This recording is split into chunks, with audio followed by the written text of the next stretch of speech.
دەستکاریەک بکەین پێکەوە لەو ڕێزبەندی تەسەلسولی ئەولەویاتەکانی ئێمە وەکو موسڵمان لە ڕۆژگاری ئەمڕۆ. هەمووتان نەزانن دۆخی ئابووری و سیاسی و کۆمەڵایەتی و کورەباری خێزانی و هەمووی وا خراپبووە بە شێوەیەکی وا خراپبووە هەمومانی نیگەران کردووە. جاڵێن جارێک بە حوشتریان وتووە ملێ خوارە و توێتی جا کۆم ڕاستە. ئەم دۆخەیەمە ڕێک لەوە چێ، یعنی هەمووی بە یەک جار تێکەڵ بۆ بەسەرێکە. جاری وایە موسڵمان وەرەقەکانی لێ تێکەڵە بێ، نازانێ ئاسۆی خۆی چۆنە. کاتێ مەحوی باسی کردوتی قیامەت، مەگەر هەر ڕۆژی قیامەت بێتەوە فکرم ڕەنگە ژیان زۆر سادەتر بووە، زۆر ئاسانتر بووە. ئەم مشکلانەی ئێستا هەیە نەبووە. تۆ نەتەزانی لە شوێنێکی دیکە موسڵمانەی سووتێنن بە زینوی، نەتەبینی موسڵمان لە شوێنێکی تر ئاوا ناڕەحەتە بێ، نەتەزانی موسڵمان هەیە لەسەر کەلیمەی تەوحید ڕئیسی هەڵبژێراوە کەچی حکمێن بە ئیعدام، بە ڕەتڵ ئیعدامیەکەن نەک دانەیەک و دوان. ئەم هەموو خەفەتانەیەتە بەردەمت، تۆکو ئینسان تەماشاکەی بە تایبەت وەکو ئیماندار زۆر دڵ دەشکێ. من بەیانێک لەو کاکانەی کە سزای هەندێک مسلمانیانە دابن کاکە مامەڵەکردن لەگەڵ مسلمانان فەرقی هەیە لەگەڵی تر. کاکە هیوایە حاشا من حزور هەر فێری درۆ دەلەسە بووە، سەد جاری لێ بە پێی هیننی هەڵەسێ خۆیەتە کێنێ و تەواو. بەس خەڵکی مسلمان دڵێکی ساغی هەیە. ئێمە خەڵکی خۆمان فێری ئەوە کردووە کە ڕقی لە کەس نەبێ، ڕق لە سیفەتەکەی بێ. ڕقم لەوە نییە چونکە مەش مەخلوقی خوایە، دروستکراوی خوایە. بۆ ڕقم لێتی تۆ بە بارگای خوا منیش دەچم هەر یەکەمان بە پێی خۆی و باشەکان بەرەو بەهەشتی خوا، ناباشەکانیش بەرەو شوێنێکی دیکەەوە. خوای گەورە خۆی دادگایمانەکە، خۆ ئێرە دنیاە قیامەت نییە کاکە. بۆیە هەندێک جار ئاوا سزای خەڵکی ڕازگۆمەیەن چونکە زۆر نیگەران دەبن. ئەم بابەتەی بەندە بەڕێزان دەمەوێت لە خزمەتتان بڵێم کە پێکەوە ئیشێکی خێرا بکەین لەسەر ئەو ڕێزبەندی ئەولەویاتانە لە ژیانی تاکی مسلمانە. لەم ڕۆوا زۆر جار فەرز و سونە تێکەڵە بێ بەسەرێکە، زۆر جار ئەولەویاتەکانمان لێ تێگەچێ. من بۆتان باسیەوە ناکەم لە شۆ دەست پێ بکەین، خۆیمە لە مێژە دەستمان پێ کردووە، بۆ زاناییتان خۆیمە تازە دەست پێ ناکەین لەم ئیشە. و ئەمە ئیشی حیزبێکی سیاسی نییە، ئەمەی کاروانێکە بە 124,000 پێغەمبەر دەستی پێ کردو. کاکە ئەم جا گەیشتۆتە سەر تۆ تەماشای خۆتان بکە بەڕێزان. هەر برایەک و خوشکێک ساحە و مەیدانەکانتان بینیوە ڕوا مەجموعە ڕاکەن شتێکی بەدەسەوە یا بەدەستی ئەوی ترەوە چی پێڵێنەوە یاریە. ئەمجا ئەوی ترێ یاتە دەست ئەوی تر. ئێمەم کاروانەمان وایە بەڕێزان، تۆ بەشێکیەکەی پاشانەیتە دەستی من بڵە منیش هەندێک یەگەێنم، ئەوی دیکەش هەندێکی ڕوا، خۆ میشە بە من و تۆ تاوا نابێ. ئەو بە پێغەمبەرانی خوا سەلامی خۆیان لەسەر بێ تاوا نەبووە. هەمومانە ڕووین لەم کاروانە هەتا خۆی ڕەب العالەمین خۆی قوفڵێکا و بەو شێوە. چەندمان بیرمان لەوە کردوێتەوە خۆزگە پێغەمبەری خوا ڕوحی نەکێشایە، هەر بمایە و خۆش بۆنیە بیبینی و لەگەڵمانە و جا کاکێک شتێکی جوانی نووسی بۆڵێ بە یەکێ لە پیاوچاکانیان وتیان تعریفێکی کورتی بەهەشتمان بۆ بکە. بەهەشت چۆنە؟ هەر زۆر بە کورتی تی بەهەشت پێغەمبەری خوای لێیە صلی الله علیه وسلم، ئیتر هیچی تر. خۆشیەکانی بەهەشت تەواوە وەکو دار و بەرد و نامری و ئەوانە خۆشە، بەس لە هەمووی خۆشتر بینینی خوایەوە تەواوازانی. بەس پێغەمبەری خوای لێیە کاکە تۆ بۆ من و تۆ کە پێغەمبەری خوامان نەبینیەوە چی بۆ حەج و عەمرە خەریکە شێتە بی دڵتەفڕێ جا تۆ فەکەیفە بیبینی و دەستی مبارەکی و ماچی کەی و بەدەستی مبارەکی دوعاکە لە ئاوی زەمزەم خۆی و ئیلە ئاخری هێمانە چەند خۆشن.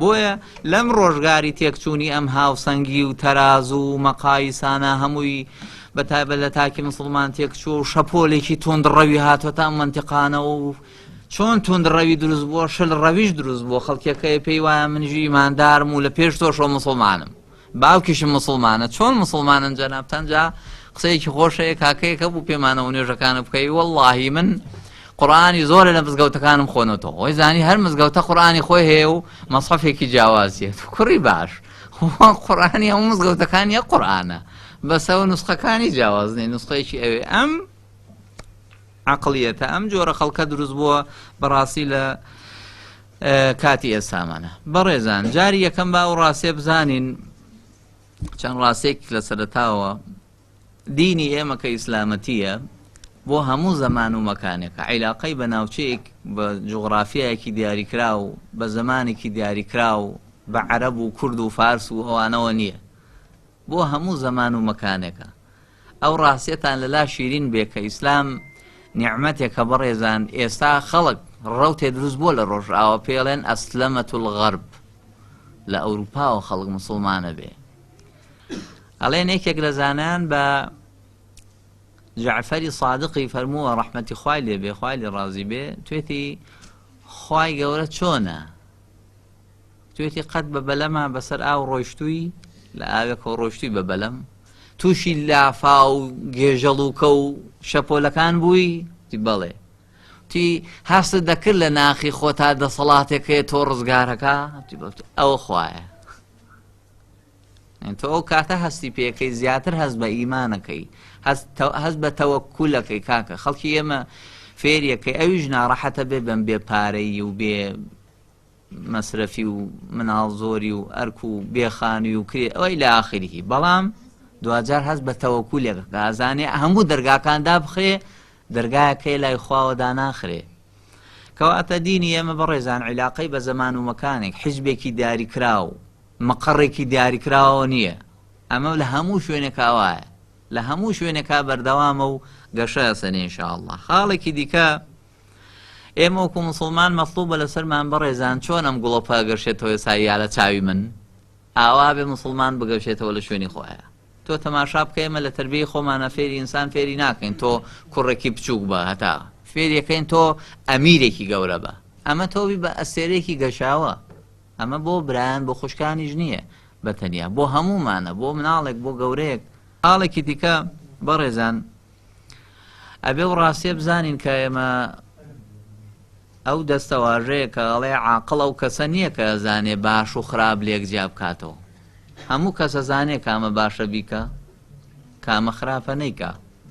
ئەڵێن باشترین عاقڵە و کەسێ بزانێ لە بینی دوو چاکە کامەیان زۆر چاکە، ئەوە هەڵبژێرێ، و لە بینی دوو خراپە بزانێ کامەیان خراپەی کەمترە. ئەوە عقلێکی دوورە. جا قسەیەکەی ئەڵێ ئینەما جەعەلتوکە ئیمامی لیتەکونە ئەمامی. ئەتۆمان بۆیە کردوتە برا گەورە بۆی لە پێشێ بڕۆی، بۆی تۆ هەموو کەسە زانێ بەیانی پێنجشەممەیە، بەس تۆ بزانی ئایندە چۆنە، ڕابردوو بخوێنیتەوە. تۆ سەیری کەمانەی ئێرە نەیانزانی ڕابردوو داهاتوو بخوێننەوە، ڕابردووشەوە هەر نازانن، داهاتوو بخوێننەوە بۆ فێوە هاچیمان بەسەر هات بەڕێزان، هات کەوتنە سەر ساجی عەلی. خۆشەویستان، ئەم دۆخە بەڕاستی ئەوەیە کە سەرکردە خەڵکی عاقڵەوەی بتوانێ مەسیجەکان جوان بخوێنێتەوە، بزانێ ئایندە چۆنە بێت. تۆ دایکیە بێ بزانی ئایندەی مناڵەکانت چۆنە، چۆن پەروەردەیانەکەی، چۆن بەڕێیانەکەی، ئەم مەسیرەتە بێ بڕوە. خۆ جاگەر تۆش هەر بەخە مناڵەکە لێ بزانی، جاوە تەبعەن بەڕاستی خراپە. ئێمە لە بەتایبەت لە سونەتی مبارەکی پێغەمبەر صلی الله عليه وسلم کۆمەڵێ دەستەواژەی زۆر هەن، زۆر بە خێرایی باسی ئەوان دەکەن کە موسڵمانە بێت دایما جێمە جیهازمان هەیە پێڵێن وەکو کۆمپیوتەرە بەرنامەی کۆمپیوتەری پێڵێن ئەپدەیتکردنەوە، ناو بەناوە بێ سەیرێکی خۆ بکەی، ئاواک سەیری خۆ بکەی، بڵێ کاکە و من لە کوام گەیشتمە کوێ، چەندم ماوە، چی بکەم باشترە، چیم کردووە خراپە، سیفاتێ لە منایە تەرکیان بکەم، سیفاتێ لە منایە چاکیان بکەم، چۆن زیاتر خۆم بەرمە پێشەوە. پێغەمبەر صلی الله عليه وسلم لە چەندین شوێنە باسی ئەم حاڵەتەی کردو، هەندێکیان بە خێرای ئاماژە پێدەم. لە شوێنێکا یەکێک لە سەحابەکان پرسیوێتی، من بە کوردی خێرا باز دەکەمەوە، فەرموویەتی کێ باشترین کەسە من هاوڵایەتی بکەم؟ پێغەمبەر صلی الله عليه وسلم فەرموویەتی دایکە. قال أمك. دوای فەرمووی ثم من؟ قال أمك. سێ جار ئەخیرەن فەرموویان بابت.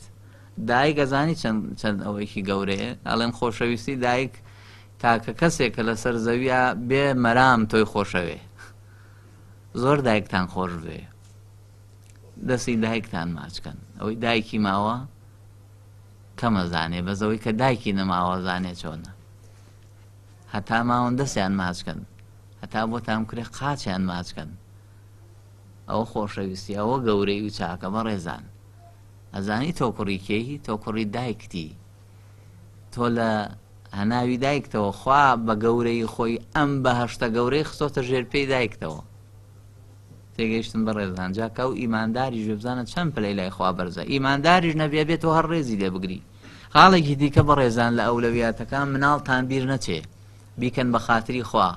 یەک ڕاستی هەیە حەزەکەم بە جەنابتانی بڵێم، ئێستا ئەگەر بیری ئەم مناڵە لە بیر بکەی بانگی کردی جوابی نایتەوە تۆ مەشغوڵی وەکو دایک باوکی وەکو باوک مەشغوڵە کە گەورە بوو جواب نایەتەوە کە چوە عەدادی مناڵی تۆ نییە دار بە نەرمی دەچەمێ کە گەورە بوو ڕەق بوو وەستا ئیتر ڕەفیقەکەی فێریەکە هاوڕێکەی دەرسی دادا تۆ دەرسی نانادەی وەکو باوک چەندین باوکەی داد و بێدادێتی وەنی لەسەر مناڵ لارە و لادا و نایەتەوە وا ناکا و بۆ کاکێکم باسکم تۆ بۆچی نوێژەکان بەباشی ناکەی بەخوام تەمەنی تۆ سە و شەقم لەسەر نوێژی عیشا خواردەوە نایانێڵا بچین بۆ نوێژیان و خەتەرە و چیوە باشە ئێستا بە زۆر خەڵکە نێرە ناچێ دروستە وا بکە ئێستا بە منداڵی فێری نەکەی ڕای نەهێنی کە گەورە بوو بۆ ڕانایە شیرین قەنیە بێ لە مێشکی زەلامەکە شۆڕ بێتە خوارەوە بە هەموو لە شەیە